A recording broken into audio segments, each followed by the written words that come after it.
సప్తవర్ణాలు మూడవ భాగం. రెండవ భాగంలో ఇందిర విక్టర్ను పెళ్లి చేసుకోవాలని భావిస్తుంది. తొందరలోనే అన్నావదినలతో తండ్రితో సంప్రదించాలనుకుంటుండగానే తండ్రి సంబంధంతో ఊరికి రావడం జరుగుతుంది. కథ కొనసాగుతుంది. ఉదయాన్నే సుభద్ర గదిలోకి వచ్చిన విజయసారథి సుభద్రతో నవ్వుతూ అన్నాడు, సుభద్ర, నీకు తెలుసా, ఈ ఇంట్లో త్వరలో పెళ్ళొకటి బ్రహ్మాండంగా జరగబోతోంది. సుభద్రకు విజయసారథి కబుర్లు అలవాటే.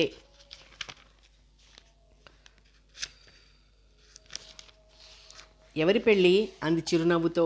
ఇంకెవరి పెళ్ళి, తమరిదే. వరుడెవరో తెలుసా? శ్రీ శ్రీ శ్రీ శ్రీనివాస బాబు గారు. సుభద్ర క్షణకాలం అయోమయంగా విజయసారథి కేసు చూసింది. సారథి, తమాషా చేస్తున్నావా అంది ఆశ్చర్యంగా. తమాషాగా ఉన్నాయా నా మాటలు? అలా అయితే ఒక్క నిమిషం ఆగి ఇప్పుడే వస్తానంటూనే విజయసారథి గబగబా మేడమెట్లు దిగి వెళ్ళి మరో 5 నిమిషాలలో రాజేశ్వరమ్మను వెంటబెట్టుకుని మేడ మీదకొచ్చాడు. చూడు పిన్ని, నేను చెప్పింది అబద్ధమంటోంది సుభద్ర అన్నాడు ఫిర్యాదు చేస్తున్నట్లు. అబ్బబ్బా, నువ్వెళ్ళరా సారథి, నీదంతా హడావుడి మేళం అంది రాజేశ్వరమ్మ తెచ్చిపెట్టుకున్న చిరాకుతో. ఆ ఇంట్లో విజయసారథి అతి దగ్గర బంధువైపోయాడందరికీ. చలాకీగా స్నేహంగా ఉండే అతగాడి నడవడిక, ఎవరి విషయంలోనూ హాస్యమే తప్ప హద్దులు మీరని అతగాడి సభ్యత అతగాడిని ఆ కుటుంబ సభ్యుల హృదయాలలో అత్యంత ఆత్మీయునిగా రూపొందించాయి. అలాగే నే వెళ్తాలే పిన్ని, కానీ ఈ సుభద్రమ్మ గారికి నా మాటలు అబద్ధమో కాదో చెప్పు అంటూ వెళ్ళిపోయాడు సారథి. రాజేశ్వరమ్మ సుభద్ర పక్కనే సోఫాలో వచ్చి కూర్చుంది. సారథి చెప్పింది నిజమేనమ్మా. నిన్ననే మీ నాన్నగారు శ్రీనివాస్ను కదిలించారు ఈ విషయమై. అతగాడు అంగీకరిస్తాడని నమ్మకము మాకుంది.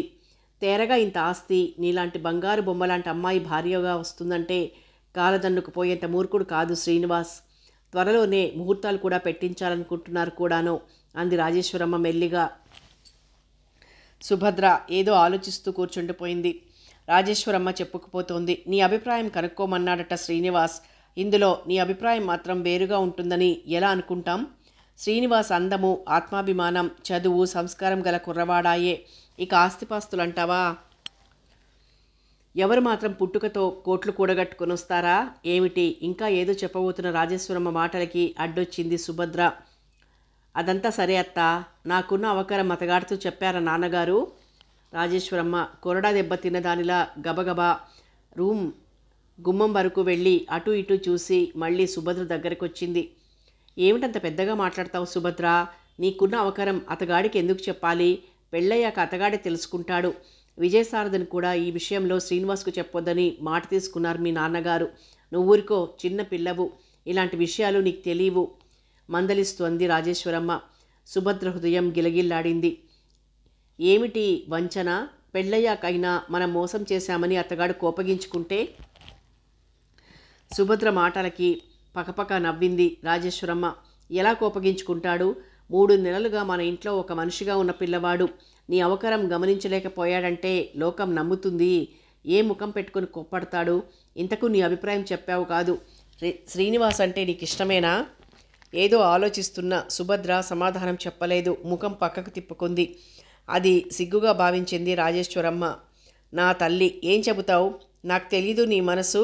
సర్లే, మీ నాన్నగారికి పూజ గది సిద్ధం చెయ్యాలి. వంట పంతులకు వంటేమిటో చెప్పాలి. నేను వెళ్ళొస్తా. రాజేశ్వరమ్మ క్రిందికి దిగి వెళ్ళిపోయింది. సుభద్ర ఆలోచనలు ఎడతెరిపి లేకుండా సాగుతున్నాయి. శ్రీనివాస్ చుట్టూరా అందమైన వల పన్నారు నాన్నగారు. ఆ వలలో అతగాడు ఇరుక్కుపోయాడు. ఈనాడు ఆస్తి, హోదా ఎరగా వేసి తనను కట్టబెట్టబోతున్నారు అతగాడికి. పాపం అమాయకుడు శ్రీనివాస్. అతగాడంటే తనకు తగిన అభిమానం ఉంది. నాన్నగారి ద్వారా, నౌకర్ల ద్వారా అతగాడి ప్రవర్తన బాగా అవగాహన చేసుకుంది తను. మేలిమి బంగారం లాంటి శ్రీనివాస్ను వంచనతో, ఉచ్చు తాళ్లతో బిగించటమా? ఇది నాన్నగారికి, అత్తకు సమంజసమని తోస్తుందేమో కానీ తనకు సబబనిపించటం లేదు. సాయంత్రం వరకు ఆలోచించిన సుభద్ర ఓ నిర్ణయానికి వచ్చింది. రాత్రి అందరి భోజనాలు అయ్యాయి. ఎవరి గదుల్లో వారు పడుకున్నారు.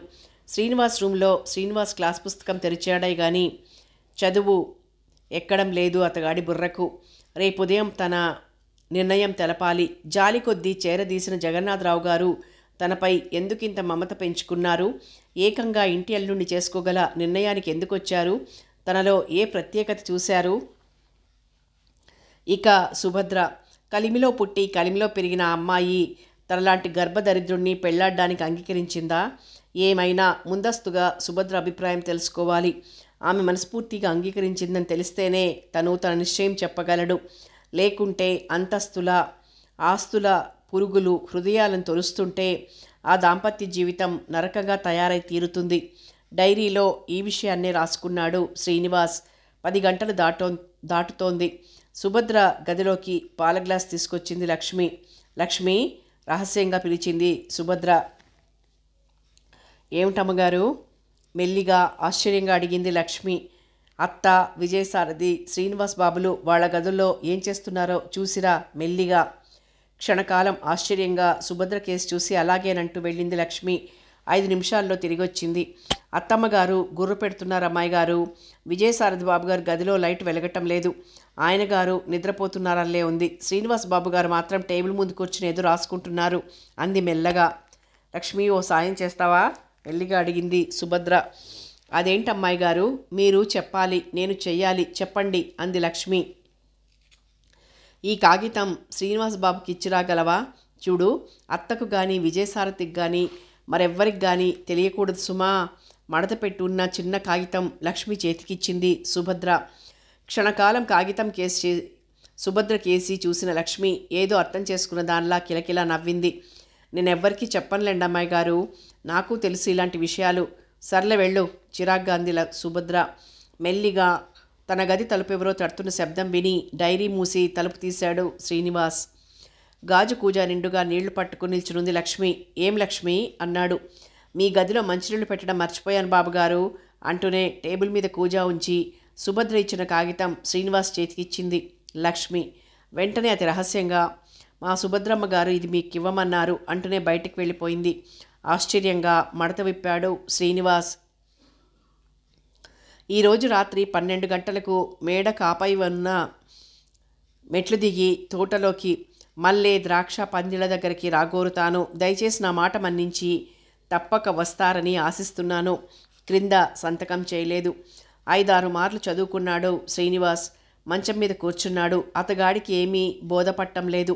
సుభద్ర ఎందుకు ఇలాంటి అభ్యర్థన చేసింది? అట్టే పరిచయం లేని తనతో ఆ వేళప్పుడు ఆమె ఏం మాట్లాడదలుచుకుంది? తనకి వివాహం ఇష్టం లేదేమో, లేక విజయసారథిని ప్రేమిస్తుందేమో. ఆ విషయాలే తనకి చెప్పి ఈ వివాహం తప్పించుకోవాలని కోరుకుంటుందేమో. పోనీ అది ఓ విధంగా మంచిదే. మనసు లేని ఆమె తన స్వవిషయం చెప్పుకోవటము తనకే మంచిది. రాబోతున్న నిద్ర పూర్తిగా తేలిపోయింది శ్రీనివాస్కు. ఇంత దూరం ఆవిడ అభ్యర్థిస్తే తను వెళ్ళకపోవటం బావుండదు. వెళ్ళి ఆమె ఏం చెబుతుందో విని తీరాలి. ఆలోచిస్తుండగానే గోడ గడియారం 12 గంటలు కొట్టింది. గదిలో లైట్ ఆర్పి గది తలుపులు మెల్లగా దగ్గరగా లాగి విజయసారథి గదిలో లైటు వెలగకపోవడం గమనించి మెల్లిగా మెట్లవైపు నడిచాడు శ్రీనివాస్. రాత్రంతా ఆతృతతో ఆలోచిస్తూ పడుకున్న ఇందిరకు తెల్లవారి బాగా పొద్దెక్కే వరకు మెలకువ రాలేదు. 8 గంటల ప్రాంతంలో నిద్రలేచి గది బయటకొచ్చింది ఇందిర. తన కోసం కాఫీ కలుపుతున్న శాంతతో, వదినా, నాన్నగారేరి అని అడిగింది. తెల్లవారుజామున మన ఊరికి వెళ్ళిపోయారు అంది శాంత మెల్లిగా. మరి నన్ను లేపలేదేం? ఎందుకు లేపడం? వద్దన్నారు మీ నాన్నగారు. వెళ్ళు త్వరగా పళ్ళు తోముకొనిరా అంది శాంత మరే ప్రశ్నలకు ఆస్కారం లేకుండా. గడపలో కూర్చుండిపోయింది ఇందిర. నిన్న విశ్వనాథం గారన్న మాటలు ఆమెకు పదే పదే గుర్తుకొస్తున్నాయి. తను వారి మాట కాదనదన్న విశ్వాసంతో ఏదో సంబంధం కుదుర్చుకొచ్చారు నాన్నగారు. తను విక్టర్ని మనసారా ప్రేమించింది. నిన్నను ఓ విధంగా తమ వివాహం కూడా అయిపోయినట్లే. మానసికంగా అతగాడే తన భర్త అనుకుంటోంది ఆ క్షణం నుండి. కానీ ఇప్పుడెలా? ఈ సంగతి ఈరోజు నాన్నగారికి, అన్నయ్యకు చెబుదామనుకుంది. అంతలోనే నాన్నగారు ఊరికెళ్ళారు. అదిగాక ముందస్తుగా అన్నయ్య నొప్పించి తర్వాత నాన్నగారికి చెప్పాలి సంగతి. సత్యనారాయణ ఎవరో స్నేహితుడి పెళ్లికి వెళ్ళాడు ఉదయాన్నే. స్కూలుకు వెడదామన్న ధ్యాస కలగలేదు. కానీ తప్పదు కదా. యాంత్రికంగా లేచి బయలుదేరింది. గవర్నమెంట్ హాస్పిటల్ దగ్గరకు వచ్చేసరికి ఇందిరకు కొత్త ఊహ కలిగింది. విక్టర్తో ఈ సంగతులు చెప్పి అతగాడిని వెంటబెట్టుకుని అన్నయ్య దగ్గరికి వెళ్తే అన్నయ్య అర్థం చేసుకోగలడు. గేటు దగ్గర మలుపు తిరుగుతుండగా సౌదామని ఎదురొచ్చింది. ఓ ఇందిరాదేవి, స్కూల్కైనా వెడుతుంటా? మా పిన్నికి ఇందాకనే కాన్పైంది, చూసొద్దామని వచ్చాను, పదండి వెళ్దాం అంటూ ఎదురొచ్చింది. సౌదామిని ఓ పట్టాన వదిలే రకం కాదు. ఆవులిస్తే పేగులు లెక్కపెట్టి ఆ పేగుల తాలూకు మంచి చెడులు నలుగురికి టాంటాం వేస్తుంది కూడాను. తప్పనిసరై సౌదామిని వెంట నడిచింది ఇందిర.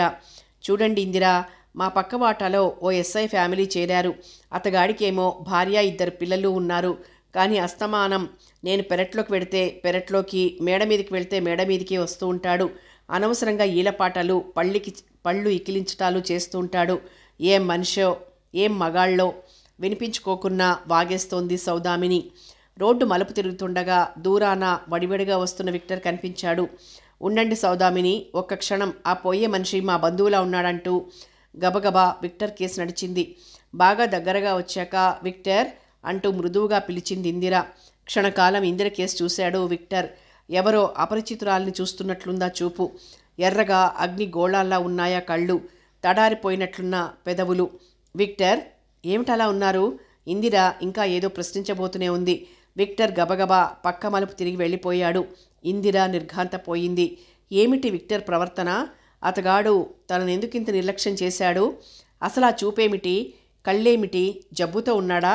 పోనీ ఆ మాట అయినా చెప్పొచ్చుగా. అతగాడు మీ బంధువు కాదా?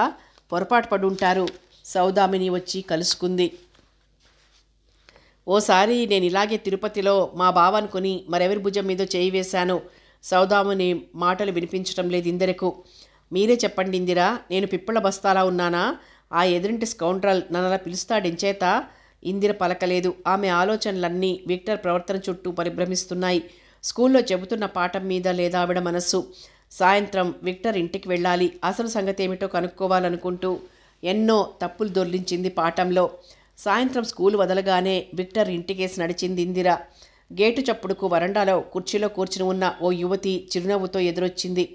తెల్లని వాయిల్ చీర, ఎర్రని బ్లౌజ్లో ఆరోగ్యంగా బలిష్టంగా ఉన్న ఆ యువతి బహుశా తన వయస్సు గలిదిలాగే అనిపించింది ఇందిరకు. ఆకర్షణీయమైన కళ్ళతో అందంగా ఉందా యువతి. చేతిలో ఉన్న ఫోటో ఆల్బం పక్కకు పెట్టి రండి అంటూ సాదరంగా ఆహ్వానించింది. వరండాలో కుర్చీలో కూర్చుంటూ పరకాయించి చూసింది ఇందిర. ఇంట్లో ఎవరూ ఉన్న జాడ కనిపించలేదు. రేచల్ గారు, వారి తల్లిగారు ఎవరూ లేరా ఇంట్లో? అంది ఇందిర మెల్లిగా. ఊహూ అందా యువతి. ఎక్కడికి వెళ్ళారు? హాస్పిటల్కి. హాస్పిటల్కా? ఎందుకు? ఆశ్చర్యంగా అడిగింది ఇందిర. ఆ యువతి పకపక నవ్వింది. భలే వారే, హాస్పిటల్కి ఎందుకు వెళ్తారు? జబ్బు చేస్తే. ఎవరికి జబ్బు? అందరికీను. ఆవిడ సమాధానానికి కోపం పెళ్ళుబికింది ఇందిరలో. ఎంత అహం! ఇంటికొచ్చిన మనిషికి ఇలాగేనా జవాబు చెప్పటం? సర్లేండి, డాక్టర్ గారు ఇప్పుడు ఎక్కడున్నారు? అదైనా చెప్పగలరా? అంది ఇందిర ఉబికి వస్తున్న కోపాన్ని అణుచుకుంటూ. నాకేం తెలుసు, ఆయన గారేమో ఒక చోటు ఉంటారా ఏమిటి? ఎక్కడ కాస్త అందమైన అమ్మాయి కనిపిస్తే అక్కడ హాజరవుతాడు. ఈసడింపుగా అందా యువతి. నిర్ఘాంతపోయింది ఇందిర. ఎవరిని గురించి మీరు చెబుతుంటా? అంది గాబరాగా. మా బావ గురించి. మీ పేరు? ఇందిర ఆశ్చర్యంగా అడిగింది. మేరీ. మీ పేరు? ఇందిర. ఇంతకు విక్టర్ మీకు బావవుతారా లేక మీకవుతారా? మేరీ పకపక నవ్వింది, నవ్వుతే రాపుకుంటూ. కొంపదీసి బావ వల్ల మీరు టోకరా తిన్నారా ఏమిటి? నెల కూడా తప్పిందా? ఇందరికేం జవాబు చెప్పాలో పాలుపోలేదు. ఈవిడేమిటి ఇలా అంటోంది? విక్టర్ అంత నీచుడా? మీరు ఎవరిని గురించి చెప్తున్నారో? దిగజారిపోతున్న ధైర్యం కూడగట్టుకుంటూ అంది ఇందిర. మేరీ పకపక నవ్వింది. ఎవరినో గురించి ఎందుకు చెబుతాను నేను? బావ గురించే, విక్టర్ బావ గురించి చెప్తున్నాను. ఇదిగో ఈ ఫోటోలో ఉన్నాడు చూడండి, ఎంత చక్కగా నవ్వుతున్నాడో. అంతటి నీచుడు, దుర్మార్గుడు. ఫోటో ఆల్బంలో ఉన్న విక్టర్ ఫోటో కేసు చూపిస్తూ అంది మేరీ. ఫోటో కేసు చూసింది. టెన్నిస్ రాకెట్ చేతిలో పట్టుకుని టెన్నిస్ ఆడే డ్రెస్లో అందంగా హుందాగా ఉన్న విక్టర్ ముఖంలో ఎంతో సౌమ్యత, ప్రశాంతత అలుముకుని ఉన్నాయి. ఈ విక్టర్ మోసగాడా? ఏమిటి మేరీ మాటలు? ఇందిర ఆలోచనల్ని రెచ్చగొడుతూ మేరీ అంది. బావ ఏమిటి, ప్రతి మగాడు అంతే. ప్రేమించామంటారు, పెళ్లాడతామంటారు, దగా చేస్తారు. కొందరు పెళ్లాడి దగా చేస్తారు. బావ చూడండి, నన్ను పెళ్లాడా, మళ్ళీ మీ వెంట పడ్డాడా? ఇందిర తల గిర్రున తిరుగుతున్నట్లయింది. ఏమిటి ఆలోచిస్తున్నారు? ఈలోగా చాలామంది స్త్రీలు నా దగ్గరకు వచ్చారు, మా బ్రతుకులు ఎలా అంటూ. అలాగే మీరు వచ్చారు కదూ. నేనేం చెయ్యను చెప్పండి? ఈసరికి అతగాడి ప్రవర్తనతో విసిగిపోయాను. ఇలా చూడండి, మేరీ తన ఉంగరపు వ్రేలు చూపింది. సిలువ ఆకారంలో పొదిగి ఉన్న రాళ్ల ఉంగరం తళతళ మెరుస్తోంది. చర్చిలో ఈ వెడ్డింగ్ రింగ్ తొడిగాడెవరూ చూడకుండా నన్ను నమ్మించాడు. నేను మానసికంగా శారీరకంగా అతగాడి భార్యనయ్యాను. తర్వాత తెలిసింది అతగాడి అసలు రంగు. మీలానే ఎందరినో మోసగించాడు. స్త్రీల జీవితాలతో ఆటలాడుతున్నాడు. కానీ ఏం చెయ్యను? లోకం అంగీకరించినా అంగీకరించుకున్నా అతగాడు నా భర్త. ప్రభువు సమక్షంలో ఒకసారి వెడ్డింగ్ రింగ్ మార్చుకున్నాక దాన్ని గౌరవించక తప్పుతుందా? అతగాడిలా నేను భర్తల్ని మార్చుకోగలనా? అంచేతే అతగాడి దారిని అతగాడిని వదిలి ఊరుకున్నాను. అదేమంటే అత్తయ్య కూడా నాదే తప్పంటుంది. చెబుతున్న మేరీ కంఠస్వరం తగ్గించి మెల్లిగా అంది, చూడండి మేడం, మనం స్త్రీలం. మనం వేసే ప్రతి అడుగు ఆలోచించి మరీ వెయ్యాలి. తీరా జాలిపడ్డామో ఇక కోలుకోలేం. మేరీ చెబుతున్నదంతా నిజమేనా? వారు మిమ్మల్ని పెళ్ళాడారా? ఏడుపు ఎగిసి వస్తున్న గొంతుకతో అరిచింది ఇందిర పిచ్చిగా. నిజమే చెబుతున్నాను. వారు నన్ను పెళ్ళాడారు. త్వరలో నేను తల్లిని కూడా కాబోతున్నాను. ఇందిరిక్క నిలబడలేకపోయింది. తనెంత మోసపోయింది. గిరుక్కున తిరిగి గబగబా బయటికొచ్చింది. వెనక నుంచి మేరీ అరుస్తోంది, అదేమిటి వెళ్ళిపోతున్నారు? టీ పుచ్చుకుందరు గాని. ఇందిర కాళ్లల్లో ఒక్క అడుగు కూడా ముందుకు వేసేందుకు శక్తి లేనట్లయింది. కాళ్ళు తడబడి తేలిపోతున్నాయి. కనిపించిన రిక్షాను కేకవేసి ఒక్క దూకులో రిక్షాలో కూర్చుంది. వీధి చివరలో మెల్లగా నడిచొస్తున్న విక్టర్ను పోల్చుకునేసరికి ఆమె మనస్సు అసహ్యంతో కోపంతో కుచించుకుపోయింది ఒక్కసారిగా. రిక్షావాడితో, ఇదిగో అబ్బాయి, నేరుగా వద్దు, ఈ సందులో నుంచి పోనీ, రిక్షా దగ్గర త్రోవ ఇది అంది. కనీసం విక్టర్ ముఖం చూడటానికి కూడా మనస్కరించలేదు ఆమెకు. వెనక నుంచి విక్టర్ ఇందిరా అంటూ పిలవటం వినిపించింది. ఆమె రిక్షా ఆపించలేదు. ఇంటికొచ్చిన ఇందిరలో ఏనాడు చూడని నిర్జీవత్వం చూసి నిర్ఘాంతపోయారు శాంత, సత్యనారాయణలు. కారణమడిగితే నాకు తలనొప్పిగా ఉంది, ఆకలిగా కూడా లేదు, నన్ను కదిలించక పడుకోనియండి అంటూ గదిలోకి వెళ్ళి మంచం మీద బోర్లా పడుకుంది ఇందిర. ఆమె దుఃఖం ఎగసి ఎగిసి పట్టసఖ్యం కానంతగా ఎక్కువై కన్నీళ్లతో తలగడంతా తడిసిపోయింది. సొమ్మసిల్లినట్లు పడుకుంది. రాత్రి 8 కావస్తున్నా చెల్లెలు గదిలోంచి లేచి రాకపోవడంతో సత్యనారాయణ ఇందిర గదిలోకి వచ్చాడు. అప్పుడప్పుడు స్కూల్లో ఓవర్ వర్క్ అయితే ఇలాగే అలసటగా ఉందని చిరాగ్గా తన గదిలో పడుకుంటుంది ఇందిర. అలాగే అనుకున్నారు. సాయంత్రం మంచం మీద బోర్లా పడుకుని ఉన్న ఇందిర వెన్ను మీద చేయి వేసి మృదువుగా పిలిచాడు సత్యనారాయణ. మరుక్షణంలో షాక్ తిన్నట్లు చురుక్కుమందతగాడి చెయ్యి. శాంత, ఇలారా, గాబరాగా అరిచాడు. శాంత పరిగెత్తుకునొచ్చింది. ఇందిర ఒళ్ళు పేలిపోతుంది జ్వరంతో. అది మన స్పృహలో లేనట్లుంది. నే వెళ్ళి డాక్టర్ గారిని పిలుచుకొస్తాను, నువ్వు ఇందిర దగ్గరే కూర్చునుండు. కంగారుగా టార్చ్ తీసుకుని బయటికి వెళ్ళాడు సత్యనారాయణ. అరగంట తర్వాత డాక్టర్ని వెంటబెట్టుకొచ్చాడు. ఇందిరను చూసి ఇంజెక్షన్ చేసి టాబ్లెట్స్ రాసిచ్చాడు డాక్టర్. మరేం కంగారు పడకండి, మామూలు జ్వరమే, త్వరలోనే తగ్గిపోతుందని ధైర్యం చెప్పి వెళ్ళిపోయాడాయన గారు. తోటలో మల్లె, ద్రాక్ష పందిళ్ల మధ్యగా ఉన్న సిమెంటు సోఫాల దగ్గరికి వచ్చాడు శ్రీనివాస్. ఆసరికి అక్కడికొచ్చి కూర్చునుంది సుభద్ర. మసక వెన్నెలలో ఆమె ధరించి ఉన్న పసుపు పచ్చ జరీ పువ్వులన్న సిల్కు చీరే తళతళ మెరుస్తోంది. చలికి తట్టుకోలేక కాబోలు ఆకుపచ్చని ముఖమల్ షాల్ కప్పుకుంది భుజాల చుట్టూరా. చెవులకు చలిగాలి సోకకుండా ఎర్రని వులన్ మఫ్లర్ చెవుల చుట్టూరా చుట్టుకుంది. తల మీద అందంగా ఆ డ్రెస్లో ఆ మసక వెన్నెలలో ఆమె కాశ్మీర్ సుందరిలా ఉందనిపించింది శ్రీనివాస్కి.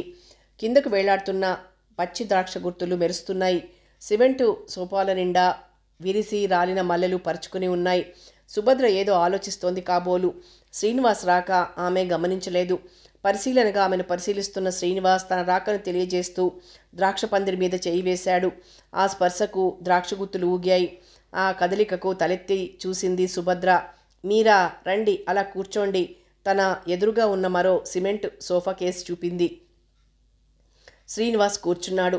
నా మాట మన్నించి ఈ వేళప్పుడు నా కోసం శ్రమ తీసుకుని ఇక్కడికి వచ్చినందుకు నా కృతజ్ఞతలు, మెల్లని స్వరంతో అంది సుభద్ర. పర్వాలేదు, మృదువుగా అన్నాడు శ్రీనివాస్. మీకు నాకు వివాహం చేయటానికై మా నాన్నగారు ప్రయత్నం చేస్తున్నారని విన్నాను. నిన్న మీ అభిప్రాయం అడిగారని నాకు తెలిసింది. ఈ విషయమై మీతో కొన్ని సంగతులు మాట్లాడాలనుకున్నాను, అందుకే పిలిపించాను, సుభద్ర మందస్వరంతో అంది. 10 మంది నౌకర్ల ఎదుట ఇంట్లో వారికి తెలిసేలా ఈ మన సమావేశం ఏర్పాటు చేయడం నాకు ఇష్టం లేదు. అందుకే కొంచెం శ్రమైనా మనసు విప్పి మాట్లాడడానికి ఈ టైం బాగుంటుందని భావించాను. ఒక ప్రశ్న అడగనా? అడగండి మెల్లిగా అన్నాడు శ్రీనివాస్. మీరు నన్ను వివాహం చేసుకోవటానికి అంగీకరించే పక్షంలో అందుకు నా ద్వారా మీకు సంక్రమించబోయే ఆస్తి, డబ్బు కారణమని నేను అనుకోవచ్చా? మెల్లిగా అడిగింది సుభద్ర. క్షణకాలం ఆశ్చర్యంగా చూశాడు ఆమె వైపు. తర్వాత మృదువుగా నవ్వాడు. అలా మీరు భావిస్తే పొరబడ్డారనే చెప్పగలను. చిన్నతనం నుంచి నేను లేమిలో నుంచే పైకొచ్చాను. ఏనాడు డబ్బు కోసం అడ్డదారులు తొక్కటం కానీ, మరొకరిని ఆత్మాభిమానం చంపుకొని యాచించటం కానీ చేయలేదు. ఇక ముందు చేయబోను కూడా. మీ నాన్నగారు నన్ను చేరదీస్తానని చెప్పిన క్షణం, మీ ఇంటికి నా మకాం మార్చిన మరుక్షణం నుండి నేను ఒకే నిర్ణయం చేసుకున్నాను. మీ నాన్నగారు నాకు చేసిన సాయానికి కృతజ్ఞతగా ఆయన గారి రుణం నేను తీర్చుకుంటాను. నా చదువు పూర్తయ్యాక ఓ వృత్తి చూసుకున్నాక మీ డబ్బు వడ్డీ పైసలతో తిరిగిద్దామని. మీకు తెలుసో తెలియదో మీ నాన్నగారు నాకు జాబ్ ఇచ్చి జీతం కొంత ఏర్పాటు చేశారు. కానీ నేనది పుచ్చుకోవటం లేదు. ఉట్టినే పనిచేస్తున్నాను. ఎందుకో తెలుసా? మీరు నాకు తిండి, బట్ట, కాలేజీ ఫీజు అన్నీ ఇస్తున్నారు అంచేత. శ్రీనివాస్ క్షణకాలం ఆగాడు. సుభద్ర ఆశ్చర్యంగా వింటోంది. ఈనాడు నా చేతిలో డిగ్రీ ఉంది. కష్టపడి పనిచేయగల శక్తి ఉంది. నా భవిష్యత్తును నా శక్తి మేరకు చక్కగా తీర్చిదిద్దుకోగలను అన్న ఆత్మవిశ్వాసము నాకుంది. అలాంటప్పుడు మీ ఆస్తి మీద, డబ్బు మీద నాకు మమకారం ఎలా ఉంటుందనుకున్నారు? నిన్న రాత్రి మీ నాన్నగారు విజయసారథి మీతో నా వివాహం జరిపించాలనుకుంటున్నట్లు, నా అభిప్రాయం తమకు అనుకూలంగా ఉండేట్లు చెప్పమని చెప్పారు. ముందస్తుగా మీ అభిప్రాయం తెలుసుకోమని చెప్పాను. మీరు లక్ష్మిని నా గదిలోకి పంపేసరికే ఆ విషయమై నా డైరీలో రాసుకుంటున్నాను. మీ నిర్ణయం తెలిసాకే నా నిర్ణయాన్ని గురించి చెప్దామనుకున్నాను. తీరా అల్లుడిగా మారాక అంతస్తులు, అంతరాలు గుర్తుకు రావడం ఇరువురికి శ్రేయస్కరం కాదని నాకు తెలుసు. శ్రీనివాస్ చెప్పటం ఆపాడు. అతగాడి కంఠస్వరంలో తొణికిసలాడుతున్న స్వాభిమానాన్ని గుర్తించిన సుభద్రకు ఆనందం కలిగింది. మీరు నా ఆస్తి కోసం నన్ను వివాహం చేసుకోవటానికి అంగీకరించడం లేదని తెలిపారు. చాలా సంతోషం. కానీ మీ గురించి నాకన్ని వివరాలు తెలుసు. నా గురించి మీకేం తెలుసు? అంది సుభద్ర మెల్లిగా. ఏం తెలియాలి? ఆశ్చర్యంగా అడిగాడు శ్రీనివాస్. అందుకే పిలిపించాను. స్త్రీ పురుషులలో ఎవరికైనా జీవితంలో వివాహం తప్పనిసరి అని నాకు తెలుసు. మా నాన్నగారు నాకు కీడు చెయ్యరని నాకు తెలుసు. కానీ నా మూలంగా మరో అమాయకుడు వంచింపబడకూడదనే నా ఉద్దేశం. వంచన కాక మరేమిటి? నాకు చిన్నతనంలోనే పోలియో వచ్చి ఈ ఎడమ చెయ్యి, ఎడమ కాలు ఔడైపోయాయి. ఎడమ చెయ్యి పైటి క్రింద దాచుకోవడం అలవాటైపోయింది. ఆ చేతితో తేలిక పనులు మాత్రం చేయగలను. నా ఈ అవకరం పోగొట్టాలని మా నాన్నగారు ఎంత డబ్బో ఖర్చు చేశారు. ఎంతమంది డాక్టర్లకో చూపారు. చివరికి షాక్ ట్రీట్మెంట్స్ వల్ల కూడా ఫలితం లేకపోయింది. నా వయసుతో పాటు నాలోని అవకరము పెరిగింది. నేను నడవటం మీరు గమనించలేదు. ఓ కాలు ఈడ్చినట్లుంటుంది. నిర్ఘాంతపోయాడు శ్రీనివాస్. మరుక్షణంలో అతగాడికి సుభద్రపై ఎనలేని జాలి కలిగింది. తలాడించాడు విన్నట్లు. అంచేతే నాన్నగారు నన్ను చిన్నతనం నుంచి బయటి ప్రపంచంలో మెలగనివ్వలేదు. చదువంతా ఇంటి దగ్గరే పూర్తి చేయించారు. అంతటితో ఆగలేదు ఆయన గారి ఆవేదన. ఎవరైనా కొత్తవారు అతిథులు వచ్చినప్పుడు నన్ను రూమ్లో నుంచి కదలకుండా కట్టుదిట్టం చేస్తారు. నౌకర్లు కానీ మరెవరు కానీ నా అవకరం బయటపెట్టకుండా గట్టి ఏర్పాట్లు చేశారు. కానీ విజయసారథి మాత్రం త్వరలోనే గ్రహించాడిది. అంచేతే నాన్నగారు అతగాడిని మన వివాహం అయ్యేంత వరకు మీకు ఈ విషయం తెలియజేయకుండా మాట తీసుకున్నారు. 3 నెలలుగా మీరు మా ఇంట్లో ఉన్నారు. రేపు 10 మందిలో ఇదేమిటి అవిటి పిల్లన నాకిచ్చి వివాహం చేస్తారు అని మీరు అల్లరి పెట్టడానికి ఆస్కారం లేకుండా 3 నెలలుగా మా ఇంట్లో ఒక మనిషిగా మసిలిన వాడివి ఆ మాత్రం గ్రహించలేకపోయావా అని ఎదురు దాడి వేసుకోవటానికే ఈ ఏర్పాటంతా. మీరు మీ సత్ప్రవర్తన, ఆత్మాభిమానం నౌకర్ల ద్వారా, అత్తయ్య ద్వారా విన్నాను నేను. నాన్నగారు సరే అస్తమానం మిమ్మల్ని పొగుడుకోవటమే నేను గమనించాను. మీ ప్రవర్తన నాన్నగారి దగ్గరగా కుంటే మరెక్కడైనా సరే మీరు అభివృద్ధిలోకి వస్తారు. డబ్బు సంపాదించుకోవటం అన్నది ప్రశ్న కాదు, సమస్య కాదు. కానీ ఈనాడు అన్నీ తెలిసిన నేను మిమ్మల్ని వంచిస్తే నా అంతరాత్మే నన్ను క్షమించదు. మీరు ఈ ఇంటి అల్లుడు కాగలరు, ఆస్తికి వారసులు కాగలరు. కానీ నా అవకరాన్ని జీవితాంతం భరించవలసి వస్తే అది మీకు దుర్భరం అనిపించవచ్చు. తీరా మన వివాహమయ్యాక అసలు సంగతి మీకు తెలిసాక ఇంత దగా చేసిన నన్ను మీరు ప్రేమించి గౌరవించవలసిన అవసరము ఉండదు. అలా ఆశించటము పొరపాటే అవుతుంది. 100 ఏళ్ల నిండు బ్రతుకు మీది. ఇలా వంచనతో బద్దలు చేయటం నాకిష్టం లేదు. మీ కోర్సు పూర్తయింది. ఎక్కడైనా మీరు వృద్ధిలోకి రాగలరు. రేపు ఉదయం మీరు వెళ్ళిపోండి. వివాహానికి తిరస్కరించినట్లు చెప్పండి. లేదా మీ పెద్దల మీద నెపం వెయ్యండి. కానీ ఒక్క మాట ఇవ్వండి నాకు. నేను ఇలా మీతో ఈ విషయాలన్నీ చెప్పానని మాత్రం మా నాన్నగారికి తెలియనివ్వకండి. ఆవేశంగా చెబుతున్న కంఠస్వరం చిరుగాలికి పూతీవెలా కంపించి ఆర్ద్రమైంది. చివరి మాట అంటుంటే ఆమె కళ్ళల్లో నీరు సుడులు తిరిగాయి. ఆశ్చర్యంగా వింటున్న శ్రీనివాస్ ఆమెకేసి అవాక్కుగా అనిమేషుడిలా చూస్తూ కూర్చుండిపోయాడు. సుభద్ర మళ్ళీ మొదలెట్టింది. నాన్నగారు నన్ను కన్న తండ్రి. ఎలాగో ఓలా నా బ్రతుకు బాగు చేయాలన్న ఆకాంక్ష. నేను వివాహితనై సుఖప్రదమైన వైవాహిక జీవితం గడుపుతుంటే చూసి ఆనందించాలన్న స్వార్థం తప్ప ఆయన గారిలో మరేమీ లేవు. కానీ కన్న మమకారం అనే స్వార్థంతో మరో తల్లి కన్న అమాయకుల్ని మోసగించటం నాకిష్టం లేదు. చిన్నతనంలోనే నాకు ఈ అవకరం ప్రసాదించిన భగవంతుడు బహుశా నా బ్రతుకుని భవిష్యత్తుని కూడా ఏదో ఓ విధంగా నిర్ణయించే ఉంటాడన్న విశ్వాసం నాకుంది. నా అవకరాన్ని గురించి పూర్తిగా తెలుసుకుని జీవితాంతం కేవలం జాలితో కాక మనస్ఫూర్తిగా నన్ను ఆదరించి అనురాగం చూపగల మనస్థైర్యం ఉన్న వ్యక్తే నాకు భర్తగా లేకుంటే నేను ఇలాగే ఉండిపోతాను. 5-6 నిమిషాలు మౌనంగా గడిచిపోయాయి. ఏ భావము వ్యక్తం కాకుండా మౌనంగా తన వైపే చిత్రంగా చూస్తున్న శ్రీనివాస్ కేసు చూసింది సుభద్ర. తన ఆవేశానికి తనకే సిగ్గు వేసింది. మెల్లిగా అంది, క్షమించండి, మీకు ఈ విషయాలు చెప్పటానికి ఇంత రాత్రివేళ మీకు శ్రమ కలిగించాను. కానీ మరొక్కసారి మిమ్మల్ని కోరుతున్నాను. ఈ మన సమావేశం నాన్నగారికి కానీ మరెవరికి కానీ తెలియడం నాకు ఇష్టం లేదు. అందాక మౌనంగా ఆ ముగ్ధమోహన పవిత్రమూర్తిని తదేకంగా చూస్తున్న శ్రీనివాస్ ఆమె మాటలతో తెప్పరిల్లాడు. మరొకరు అనటంలో సుభద్ర భావమేమిటో గ్రహించటానికి క్షణం పట్టలేదతగాడికి. మెల్లిగా అతని పెదవులు విడివడ్డాయి. విజయసారథి నా ప్రాణ స్నేహితుడే. కానీ అతగాడికి ఏనాడు ఈ విషయాలేవి వెల్లడించను. నన్ను నమ్మండి. మీరు మీ స్వార్థాన్ని గురించి ఆలోచించకుండా నా శ్రేయస్సు కోరి మీ గురించిన నిజాలు నిర్భయంగా వెల్లడించినందుకు మనస్ఫూర్తిగా అభినందిస్తున్నాను మిమ్మల్ని. 2 నిమిషాలు మౌనంగా కూర్చున్న సుభద్ర మెల్లిగా లేచి నిల్చుంది. పొద్దుపోతోంది, ఇక నేను వెళ్ళొస్తా. కాలు ఈడ్చుకుంటూ మెట్లకేసి నడిచి వెళ్తున్న సుభద్రను చూస్తూ అలాగే కూర్చుండిపోయాడు శ్రీనివాస్. పాల వెన్నెల కంటే స్వచ్ఛమైన ఆమె హృదయపు ఔన్నత్యానికి మనసులోనే జోహార్లర్పించాడు. మెట్లెక్కి తన గదికేసి వెళ్తున్న సుభద్ర షాక్ తినదాన్లా గతుక్కుమంది. వరండాలో అతగాడి గది ముందు సోఫాలో చేరగిలబడి తాపీగా సిగరెట్ తాగుతున్నాడు విజయసారథి. తనకేసి ఆశ్చర్యంగా చూస్తున్నట్లు తోచిందామెకు. అప్రయత్నంగా వెనుదిరిగి చూసింది సుభద్ర. మెల్లిగా మేడమెట్లెక్కొస్తున్నాడు శ్రీనివాస్. అలసిపోయిన వాడిలా అతి మెల్లగా అడుగులు వేస్తున్నాడు, ఏదో ఆలోచిస్తూ.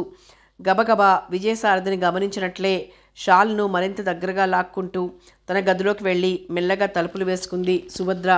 మేడ మెట్లెక్కొస్తున్న శ్రీనివాస్ను చూసి చప్పున తన గదిలోకి వెళ్ళిపోయాడు విజయసారథి.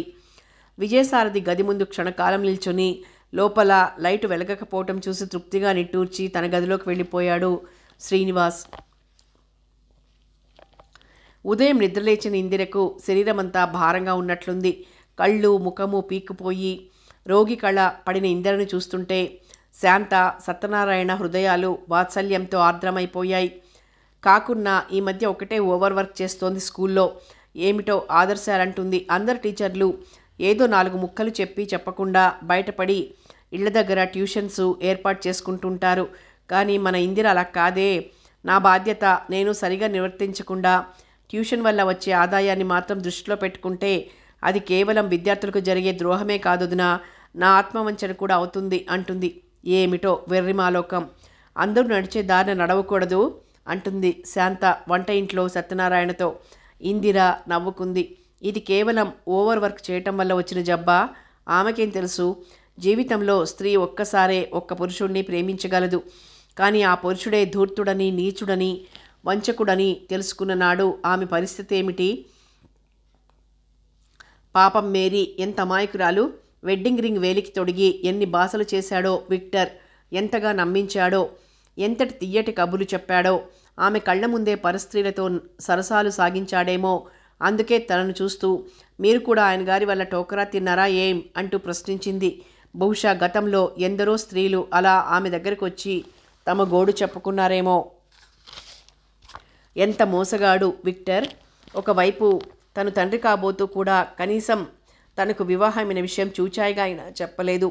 అతగాడు వివాహితుడని తనకు తెలిస్తే అతగాడిపై ఇంత మమకారం తను పెంచుకునేది కాదు.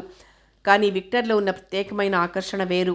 అతగాడి సౌమ్యమైన కంఠస్వరం, నిర్మలమైన చూపు, తొందరపాటు లేని ప్రవర్తన చూసిన వారెవరు అతగాడు ఇంత వంచన చేయగలడని ఊహించుకోలేరు. బహుశా అతగాడి వల్ల జీవితాలు నాశనం చేసుకున్న స్త్రీలందరూ తనలానే అతగాడిలోని ఆ ఆకర్షణలు చూసి మోసపోయి ఉంటారు. ఇందు ఎలా ఉందమ్మా? సత్యనారాయణ గదిలోకి రావటంతో ఆమె ఆలోచనలు గొలుసు తెగినట్లయింది. బావుంది మెల్లగా అంది. ఏమిటి జ్వరమా? సత్యనారాయణ నవ్వుతూ ఇందిర పక్కన కూర్చున్నాడు. రాత్రి ఎంత గాబరా పడిపోయామనుకున్నావు? నేను మీ వదిన.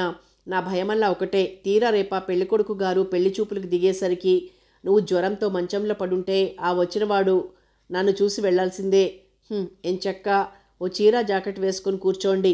అన్నా చెల్లెళ్ళు అచ్చుపోసినట్లు కాస్త అటు ఇటుగా ఒకేలా ఉంటారుగా అంది శాంత బార్లీ గంజి గ్లాస్ నిండా పట్టుకొస్తూ. రేపు పెళ్లి చూపులు. అతగాడెవరో తనను మెచ్చితే కట్నం వగేరాలన్నీ నాన్నగారు వాళ్లకు నచ్చితే త్వరలో తనకు పెళ్ళా? పచ్చి పుండులా ఉన్న హృదయం భరించగలదా? తనకి పెళ్ళొద్దు, అసలు పెళ్ళే వద్దు. అన్నయ్య నాకు పెళ్ళొద్దు, అసలు నేను పెళ్ళే చేసుకోను. రేపు పెళ్లి చూపులు వద్దన్నయ్యా. హఠాత్తుగా రెండు చేతుల్లోనూ ముఖం దాచుకుని వెక్కిళ్ళు పెట్టసాగింది ఇందిర. నిర్ఘాంతపోయాడు సత్యనారాయణ. గ్లాస్ చేతిలో పట్టుకుని అవాక్కుగా నిల్చుండిపోయింది శాంత. ఇందు, నీకేమైందమ్మా? నీకు ఒంట్లో ఎలా ఉంది తల్లి? గాబరాగా చెల్లెలు భుజాలు పట్టుకుని కుదుపుతూ అడిగాడు సత్యనారాయణ. నా శరీరానికేం లేదన్నయ్యా, నీకు తెలీదు. నేనిప్పుడు చెప్పలేను. నాకు పెళ్ళొద్దు. అలాగే ఏడుస్తున్న ఇందిరను ఎలా ఓదార్చాలో బోధపడలేదు సత్యనారాయణకు. 15 నిమిషాల తర్వాత ఇందిర తనకు తాను సంభాళించుకుంది. పైట కొంగుతో ముఖము కళ్ళు తుడుచుకుంది. రేగిన జుట్టు సరిచేసుకుంది. చచ, ఎంత దిగజారిపోయాను! బొత్తిగా నన్ను నేను కంట్రోల్ చేసుకోలేకపోయానేమిటి? తనలో తనే గొణుక్కుంటూ అంది ఇందిర. విస్మయంగా చూస్తున్న సత్యనారాయణ మెల్లిగా చెల్లెలి వెన్ను నిమిరాడు వాత్సల్యంగా. ఏం జరిగింది ఇందు? అసలు ఎందుకు ఇలా అయిపోయావు? నాతో చెప్పవు? ఇందిర తల వంచుకుంది. చెప్పాలని పెదవులు విడిపడ్డాయి, కానీ మనస్సు గొంతు నొక్కేసింది వద్దంటూ. ఏముందన్నయ్య జరగడానికి? ఏమీ లేదు. ఇప్పుడే పెళ్లి చూపుల తంతు, కట్నాల సమస్య తలుచుకుంటే కష్టమనిపిస్తోంది. సత్యనారాయణ పెద్దగా నవ్వాడు. ఓహ్, ఈ మాత్రానికేనా? ఎంత కంగారు పెట్టావు? కట్నాలు వగైరా విషయాలు నీకెందుకు? ఆ ఆలోచన మాకు వదిలై, కుర్రాడు నచ్చాడో లేదో చెప్పటమే నీ వంతు. అన్నయ్య, నాకిష్టం లేదు. ఏదో చెప్పబోతున్న ఇందిరి మాటలు పైకి రాకముందే వాకిటి ముందు గుర్రపు బండి ఆగింది. శాంత వాకిటి వైపు తొంగి చూసి, అత్తయ్య గారు మావయ్య గారు వచ్చారండి అంది సంతోషంగా. సత్యనారాయణ వాకిటి వైపు నడిచాడు. భగవాన్, నిట్టూర్చింది ఇందిర. విశ్వనాథం గారు పార్వతమ్మ ఇంట్లోకి వచ్చారు. కాళ్లకు నీళ్ళిచ్చి ఇందిర జ్వరం కబురు చెప్పింది శాంత. ఎలా ఉంది ఇందు? కంగారుగా లోపలికొచ్చింది పార్వతమ్మ. ఏం కంగారు లేదమ్మా, తగ్గిపోయిందిగా అంది ఇందిర చిరునవ్వు తెచ్చుకుంటూ. ఏం తల తీసిపోయావే?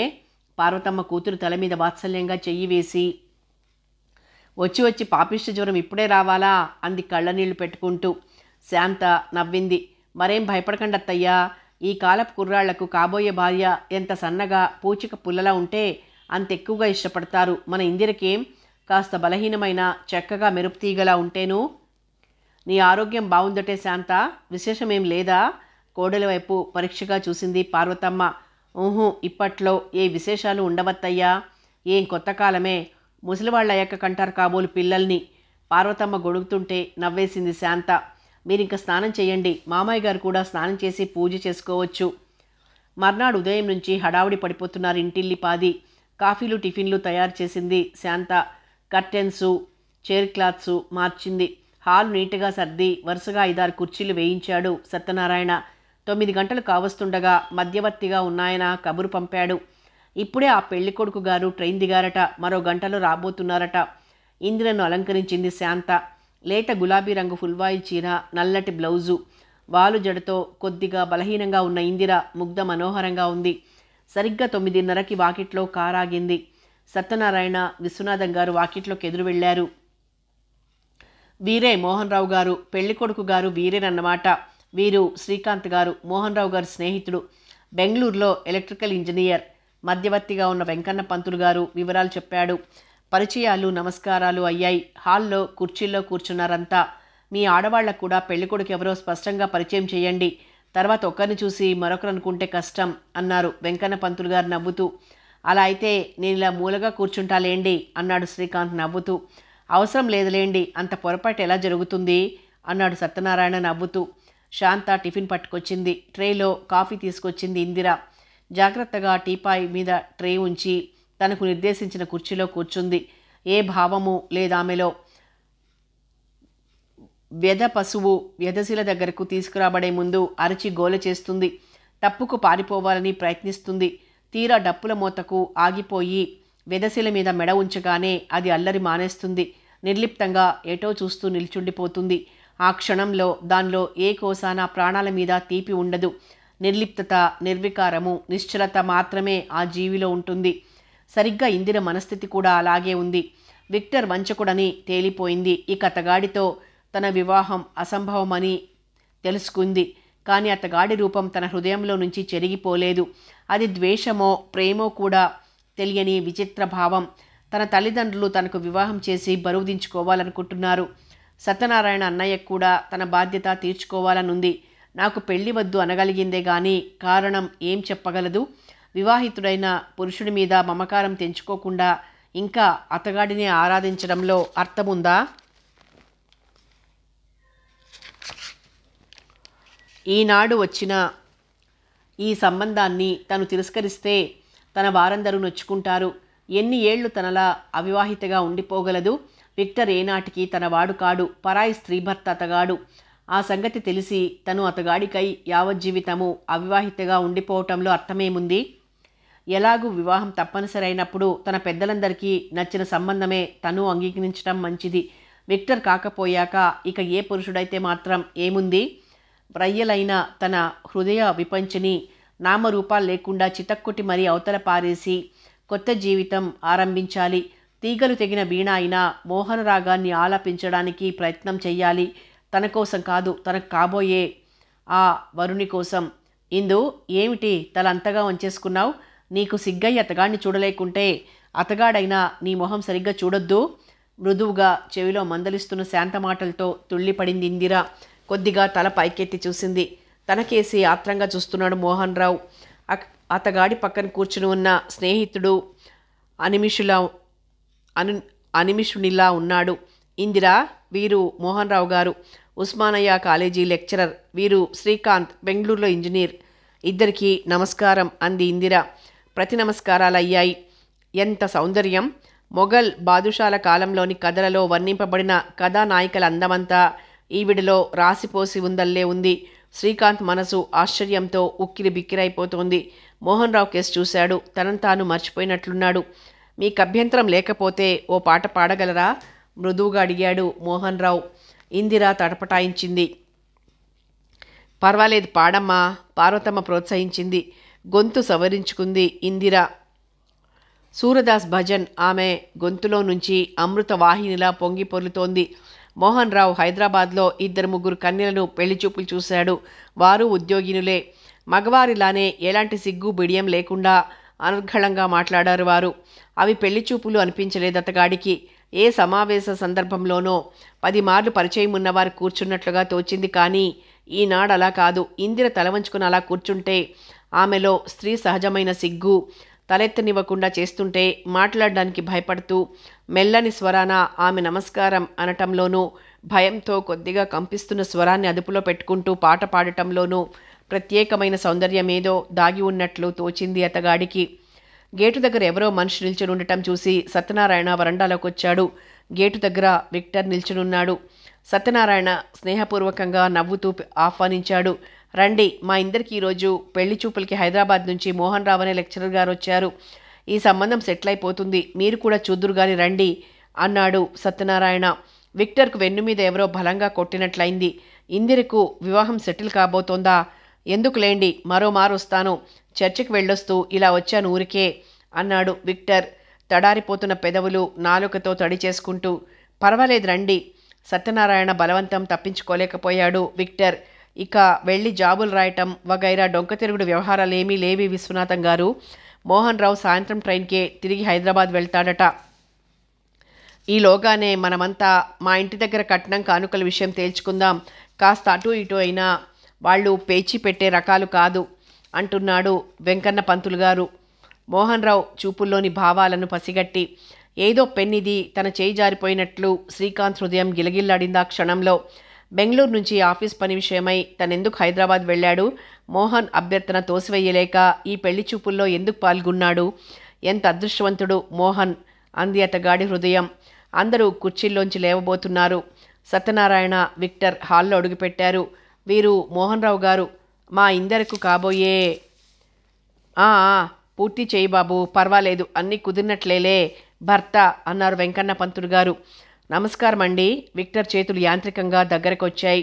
ఆ భర్త అన్నమాట అతగాడి గుండెల్లో బాకులా దిగింది. వీరు శ్రీకాంత్ గారు, ఇంజనీరు. నమస్కారం. వీరు డాక్టర్ విక్టర్, నా ఫ్రెండ్. చివ్వున తలెత్తింది ఇందిర. ఆ సమయంలోనే విక్టర్ చూపులు ఆమె కళ్లల్లో నుంచి హృదయపు లోతులకు చేరుకున్నాయి. తన పరిస్థితిని హేళన చేయటానికి పనిగట్టుకొచ్చాడా విక్టర్ ఈ సమయంలో? లేక ఇంకా తనను నమ్ముతాననే భావనలో ఉన్నాడా?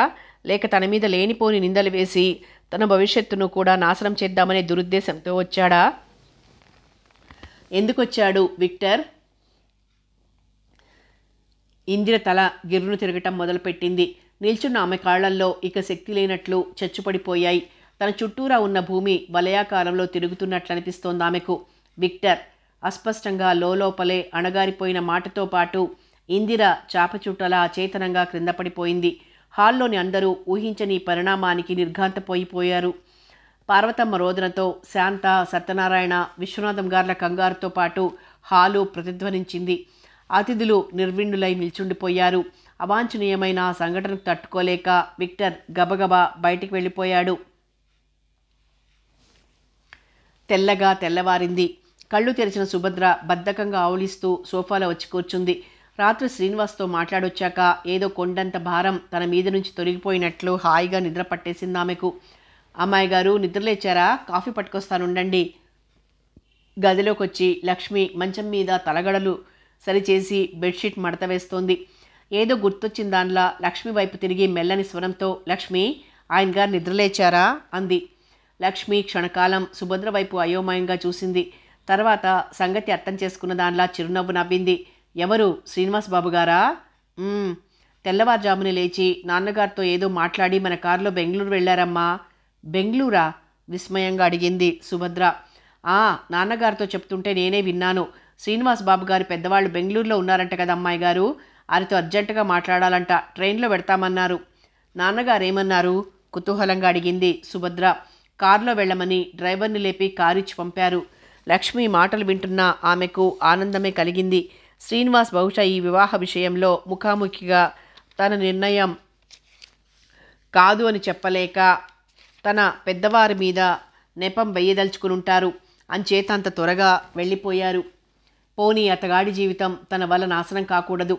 అంతలోనే సుభద్ర హృదయంలో మరో రకమైన భావసంచలనం బయలుదేరింది. తాను శ్రీనివాస్తో నిజం చెప్పి అతగాడిని వంచనకు గురికాకుండా తప్పించింది. తన నిజాయితీ నిరూపించుకుంది. అందాకా బాగానే ఉంది. కానీ నాన్నగారికి తను పరోక్షంగా ద్రోహం చేయలేదా? ఇంతటితో తన సమస్య తీరిపోతుందని ఆనందపడుతున్న ఆయన గారికి మరో కొత్త సమస్య సృష్టించి పెట్టలేదా? ఇక ఈ జన్మలో శ్రీనివాస్ లాంటి గుణవంతుడైన వరుణ్ణి నాన్నగారు తన కోసం అన్వేషించి సాధించగలరా? అమ్మాయి గారు, ఇంకా మీరు పళ్ళు తోముకోలేదు?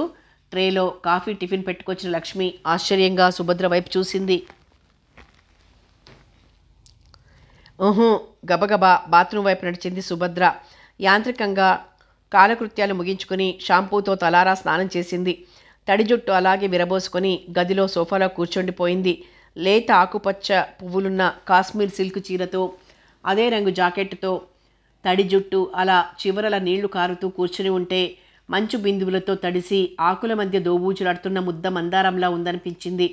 అప్పుడే గదిలోకి వచ్చిన రాజేశ్వరమ్మ సుభద్ర వైపు చూస్తూ, సుభద్ర, కాఫీ తాగావమ్మా? ఏమిటో అలసటగా ఉన్నావేం అంది ఆప్యాయంగా ఆమె పక్కన సోఫాలో కూర్చుంటూ. వేళ పట్టున తిని హాయిగా కూర్చుంటున్న నాకు అలసటేమెత్తే అత్తయ్యా నవ్వటానికి ప్రయత్నిస్తూ అంది సుభద్ర. ఆహా, అలా అనకమ్మా. ఒక్కసారి ఉట్టినే కాస్త బద్ధకంగా ఉంటుందిలే ఎవరికైనా. ఇంతకు టిఫిన్ తీసుకున్నావా?